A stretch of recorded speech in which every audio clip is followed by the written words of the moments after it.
Hi Stephen, thanks Hi, very Rosie. much for agreeing to have this chat with us. It's a privilege. We're going to talk today about your experience of Myers-Briggs testing, and we would like you to just discuss first of all what your profile is Sure. and how you use that to be successful in your role as a leader across ERG. Okay, so I think it's probably really important. Myers-Briggs is sort of one methodology, but the essence is, as the French would say, is vive la différence.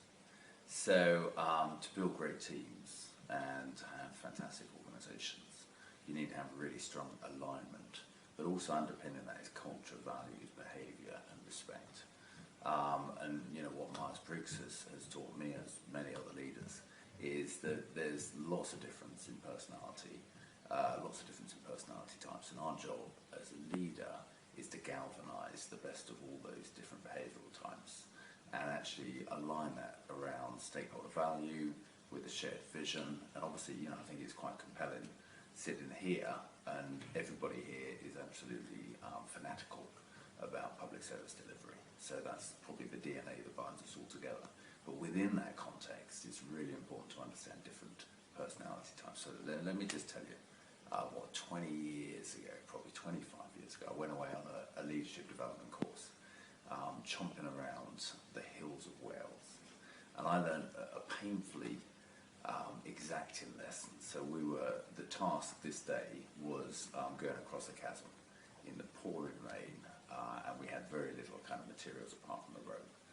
And it took us and part of the time I was the team leader, so shame on me, but it took us about 5 hours to find that there was one person who was an ex-second para, who was an introvert, who said nothing. So he just sat there in the corner watching us flail and be completely hopeless, not even being able to tie knots and stuff.